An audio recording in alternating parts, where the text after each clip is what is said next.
नमस्कार. पैशाने आनंद खरेदी करता येतो का, हा प्रश्न आहे. काय झालं, 2 महिन्यापूर्वी इथे बंगलोरमध्ये रोटरी क्लबनी एक वादविवाद स्पर्धा आयोजित केली होती आणि त्यामध्ये हा प्रश्न होता. तर मी आणि तेव्हा तिथे फक्त 2 किंवा 3 मिनिटात आपलं मत व्यक्त करायचं होतं. तर मी 3 वाक्यामध्ये सांगितलं, हे शक्य नव्हते. पण तो डोक्यात किडावर राहिला आणि मी हे सगळं कागदातून उतरवून काढलं आणि जोग सरांनी फोन केला. ठीक आहे म्हणजे लावायचं लागेल तुम्ही मला. आनंद म्हणजे काय, हा मूलभूत पण फार क्लिष्ट प्रश्न आहे.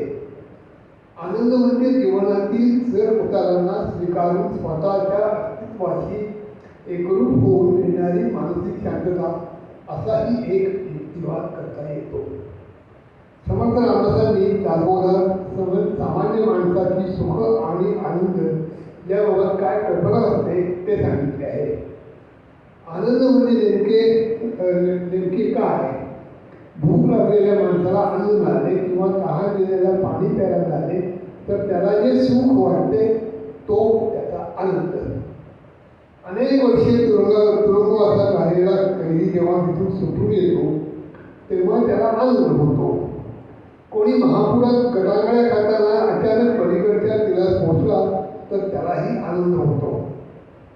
नुकताच पैशाने आनंद खरेदी करता येतो का, या विषयावर एक वादविवाद संपन्न झाला.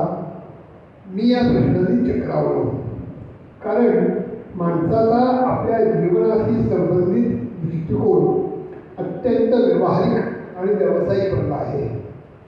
माणसाने अशी श्रद्धा ठेवायला सुरुवात केली की आर्थिक शक्ती त्याला काहीही खरेदी करण्याची ताकद देते. म्हणजे अगदी थोडक्यात मराठीमध्ये सांगायचं तर खिशात पैसे कुरघळायला लागले की माल येतो आणि एक अशी धारणा बनते की काय वाटतं, काय काही करू शकतो, मी काय वाटतं ते घेऊ शकतो. कारण माणसाचा आपल्या जीवनाशी संबंधित दृष्टिकोन अत्यंत व्यावहारिक आणि व्यवस्थित बनला आहे. माणसाने अशी श्रद्धा ठेवायला सुरुवात केली की आर्थिक शक्ती त्याला काहीही खरेदी करण्याची ताकद देते. दाम करी काम मेल्या अशा समजुतीमध्ये माणूस वापरतो आहे. अशी एक धारणा सर्वसामान्यपणे जपली जाते आहे की न्याय विकाऊ वस्तू नसते, पण भ्रष्टाचाराने बरबरलेल्या समाजव्यवस्थेत प्रभावी माणसे पैसे देऊन एखाद्या कोर्ट केसचा निकाल आपल्या इच्छेनुसार बदलून घेतल्याची उदाहरणे आपण ऐकतो पाहतो. याविषयी विस्तृत चर्चा इथे दिली जात आहे. आनंद ही एक मानसिक अवस्था आहे. आनंद कसा काय घेतला जाऊ शकतो, हा प्रश्न जास्त समर्पक आहे. इंस्टेड ऑफ आस्किंग पैशाने आनंद खरेदी करता येतो का. जशी नैतिकता न्यायव्यवस्था मूलतः विकाऊ नसतात किंवा त्या विकाऊ नसाव्यात, त्याप्रमाणे आनंद ही एक मानसिक अवस्था आहे जी बाजारात विकत घेता येत नाही. आनंद वैयक्तिक असतो. एखादी गोष्ट एखादी गोष्ट कोणाला आनंद देते, पण तीच गोष्ट दुसऱ्या माणसाला आनंददायी असेलच असे आपण ठामपणे म्हणू शकत नाही. सर्वसामान्यपणे आपण दैनंदिन जीवनात संकल्पनांना समजूनच घेत नाही. आनंद, सुख व समाधान या काही संकल्पना आपण वापरताना प्रचंड ओझ करतो, कारण आपण त्यांना एकमेकांचे समान आर्थिक शब्द असल्यासारखं मानतो. आनंद हा अंतर्मनातून येतो. तो आत्मज्ञान, योग्य दृष्टिकोन आणि जीवनातील खऱ्या उद्देशाशी जोडलेला असतो. आनंद एक भावनिक आणि मानसिक स्थिती आहे. आनंद अधिक टिकाऊ असतो कारण तो आपल्या आंतरिक स्थितीवर अवलंबून असतो. आनंद स्वतःवर अवलंबून असतो, तो कोणत्याही बाह्य गोष्टीवर अवलंबून नसतो. आनंद एक भावनिक आणि मानसिक स्थिती आहे. हे एक आंतरिक समाधान आहे जे आपल्या याविषयी गीतेतील दृष्टिकोन पाहणे जरुरी आहे. श्रीकृष्ण सांगतात की खरा आनंद हा इंद्रियांच्या पलीकडे आहे. तो आत्म्याशी ईश्वराशी असलेल्या नात्यातून मिळतो.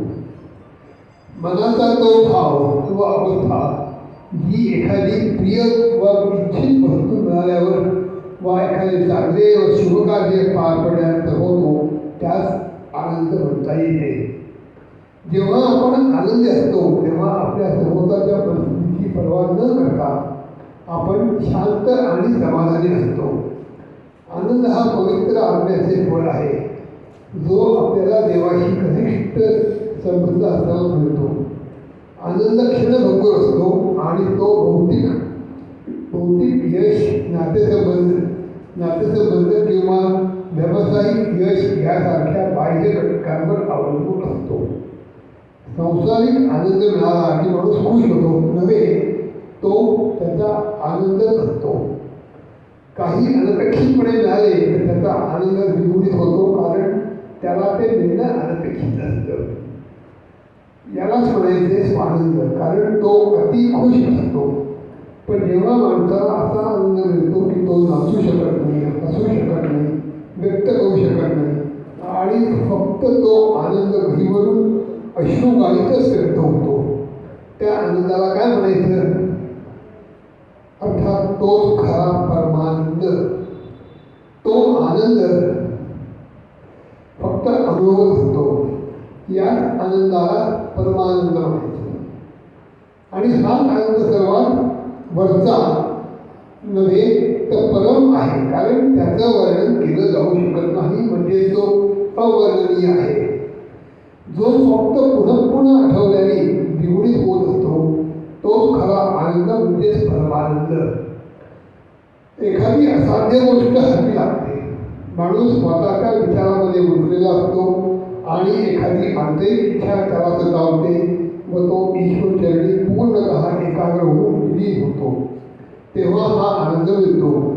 त्या क्षणी त्याला जे गहिवरून येतं अथवा डोळ्यातून अश्रू लागतात तेव्हा त्याला विचारून पहा, तो आनंद व्यक्त करू शकतो का?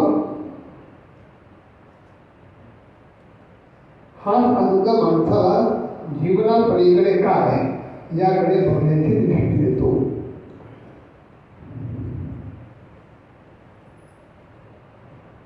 माणूस जगसाला जग करतो पण जपात लक्ष लागत नाही, कारण प्रापंचिक कामाचा विचार सतत मनी असतो.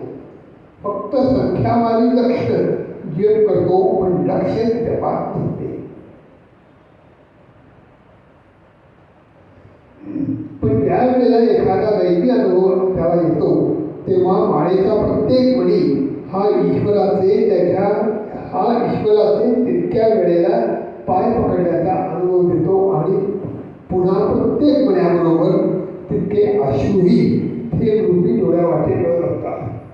हाच खरा त्याच्या चरणी केलेल्या प्रेमरूपी अभिषेक असतो. कसा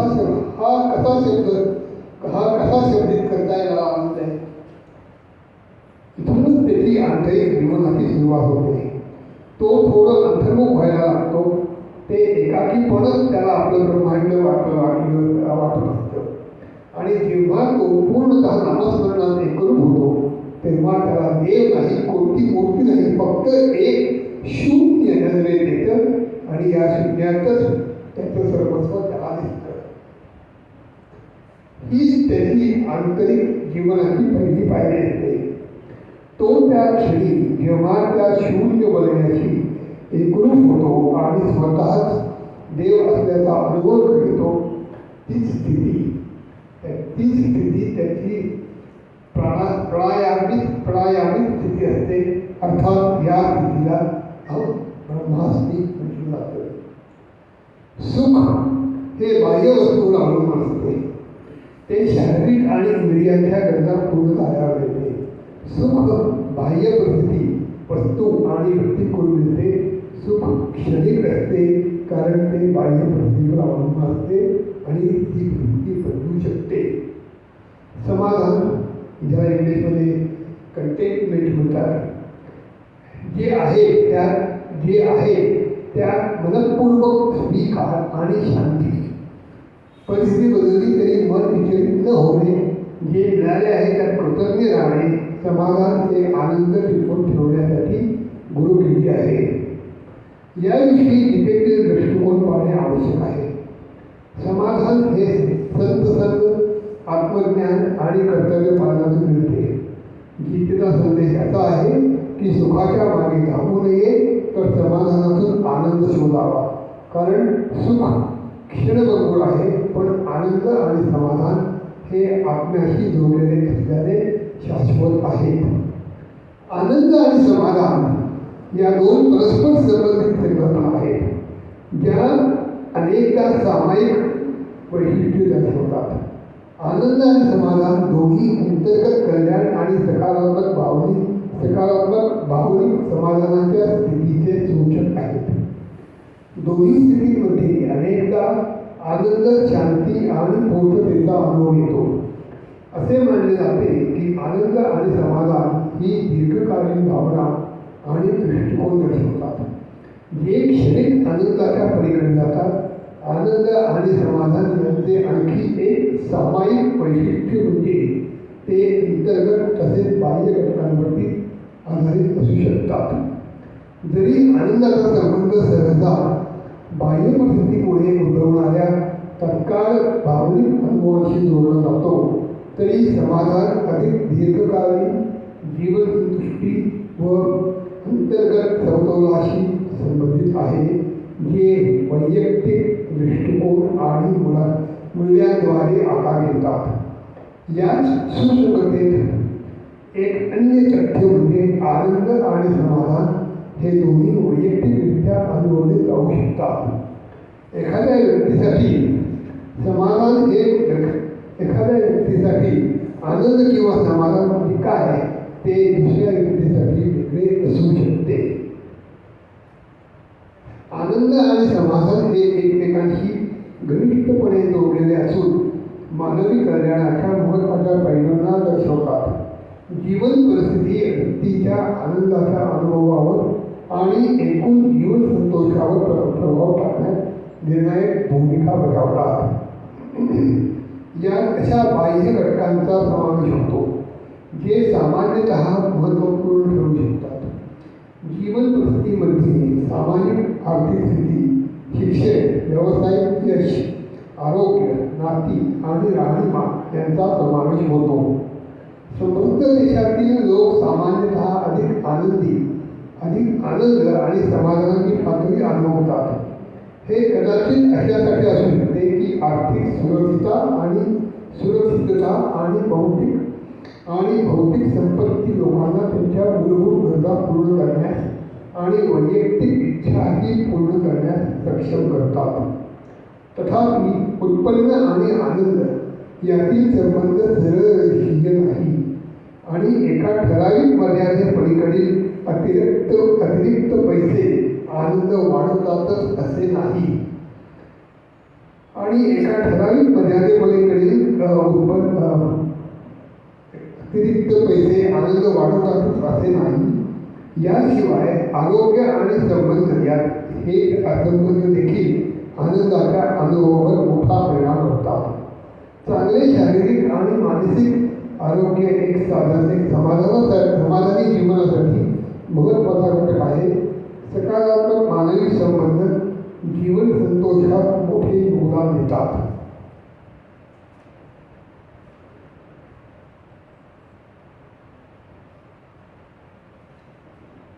सामाजिक समर्थनाचे अस्तित्व आणि नात्यांची गुणवत्ता आनंदाच्या अनुभवावर मोठा प्रभाव टाकतात. घराची स्थिती आणि पर्यावरण देखील आनंदाच्या अनुभवावर लक्षणीय परिणाम करू शकतात. एक सुखद राहण्याचा परिसर, नैसर्गिक आणि हिरवळ क्षेत्राचा प्रवेश, सुरक्षा आणि पायाभूत सुविधा लोकांच्या जीवनाच्या गुणवत्तेवर आणि समाधानावर सकारात्मक परिणाम करतात. एकूणच जीवनाची परिस्थिती ही आनंदाच्या अनुभूतीवर परिणाम करणाऱ्या घटकांपैकी एक म्हणून दाखवते की वैयक्तिक तसेच सामाजिक पैलू देखील कल्याण आणि जीवन संतोष वाढवण्यासाठी महत्त्वाचे आहेत. जेव्हा आपण आनंदी असतो तेव्हा आपल्या सभोवताच्या परिस्थितीची पर्वाही न करता आपण शांत आणि समाधानी असतो. आनंद हे पवित्र आत्म्याचे फूल आहे. ते आपल्याला देवाशी घनिष्ठ संबंध असताना मिळतो. आनंद क्षणभंगूर असतो आणि तो भौतिक यश, नातेसंबंध किंवा व्यावसायिक यश यासारख्या बाह्य घटकांवर अवलंबून असतो. सामाजिक नातेसंबंध आणि मानवी संबंधांचा दैनंदिन आयुष्यातील आनंद आणि समाधानीपणासाठी असलेला महत्त्वाचा प्रवाह आहे. जे लोक घनिष्ठ सामाजिक नातेसंबंध ठेवतात ते सहसा जास्त आनंदी आणि समाधानी होतात. भावना व्यक्त करणे, कठीण काळात आधार देणे आणि सकारात्मक अनुभव शेअर करणे हे सुख आणि समाधान वाढवते आणि पूर्ण आणि आनंदी जीवन जगण्यास मोठे योगदान देते. सामाजिक नातेसंबंध फक्त भावनिक आधार पुरवतात असे नाही, तर स्वतःला चांगल्या प्रकारे ओळखण्याची आणि वैयक्तिक विकास साधण्याची संधी देखील देतात. इतर लोकांशी संपर्क करून आपण आपला दृष्टिकोन विस्तृत करू शकतो, नवीन अनुभव मिळवू शकतो आणि आपल्या ओळखीमध्ये मजबूती अनुभवू शकतो. मैत्री, जोडीदाराचे संबंध आणि कौटुंबिक नातेसंबंध हे त्यामुळे दैनंदिन जीवनातील आनंद आणि समाधानाचे महत्त्वाचे स्रोत आहेत. आनंद आणि समाधान यांचा शारीरिक आणि मानसिक आरोग्यावर स्पष्टपणे सकारात्मक परिणाम होतो.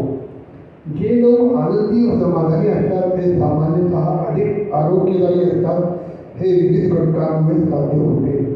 एक तर सकारात्मक भावना सहसा कमी ताण पातळीशी संबंधित असतात, ज्यामुळे रोगप्रतिकारक शक्ती मजबूत होते आणि शरीरातील दाहक प्रक्रियेत घट येते. शिवाय आनंदी लोक सामान्यतः निरोगी जीवनशैली पाळण्याकडे प्रवृत्त असतात. ते साधारणपणे संतुलित आहार घेतात, जास्त व्यायाम करतात आणि आपल्या शारीरिक आरोग्याची काळजी घेतात. त्यामुळे ते हृदयविकार, मधुमेह किंवा जास्त वजन यांसारख्या विविध आजारांचा धोका कमी करतात. मानसिक आरोग्यावरही आनंदाचा सकारात्मक प्रभाव आहे. जे लोक आनंदी आणि समाधानी असतात ते सहसा ताण आणि मानसिक आजारासारख्या समस्या जास्त चांगल्या प्रकारे हाताळू शकतात. त्यांना ताण व्यवस्थापन चांगल्या प्रकारे जमते आणि जीवनातील कठीण परिस्थितीला अधिक प्रभावीपणे तोंड देऊ शकतात. तणाव व्यवस्थापन आणि मानसिक सशक्तता रेजिलियन्स हे आनंद आणि साधनाच्या आरोग्य परिणामांमध्ये महत्त्वाची भूमिका बजावतात. जे लोक तणाव प्रभावीपणे सामोरे जाऊ शकतात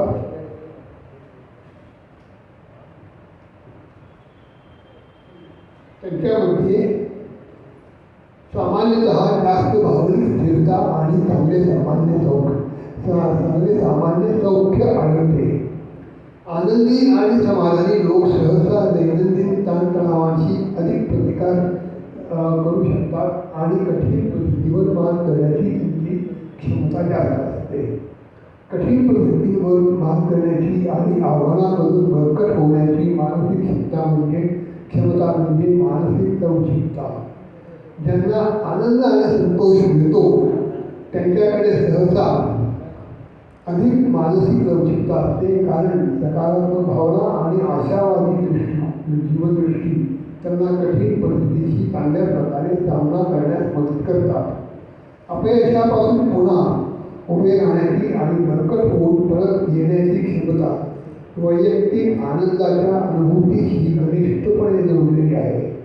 आनंद आणि समाधान थेट शारीरिक आरोग्यावरही परिणाम करतात. सकारात्मक भावना रोगप्रतिकारक शक्ती वाढवू शकतात, शरीरातील दाह कमी करू शकतात, विशिष्ट आजारांचा दाह कमी करू शकतात, ताण कमी करून आणि मानसिक शक्ती वाढवून आनंद आणि समाधान एकंदरीत निरोगी जीवनशैलीत मोठ्या प्रमाणात योगदान देतात.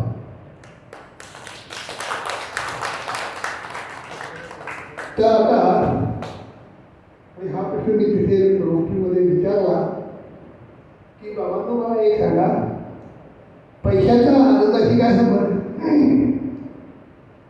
आनंदाचा संबंध हा माणसाच्या मानसिकतेवरती आहे. एखाद्या गरीबातल्या गरीब माणूस सुद्धा आनंदी असू शकतो. अगदी लहान मूल ज्याला काही कळत नसतो, जो काही करू शकत नाही, ते मूल सुद्धा आनंदी राहू शकतं. त्याला पहिली गरज नसते. तेव्हा मी माझ्याकडनं हेच म्हणायचा प्रयत्न करतोय की आनंदी राहण्यासाठी पैशाची गरज नाही. मला वाटतं की तुम्ही लोक माझ्या मनाची सहमत आहात. धन्यवाद.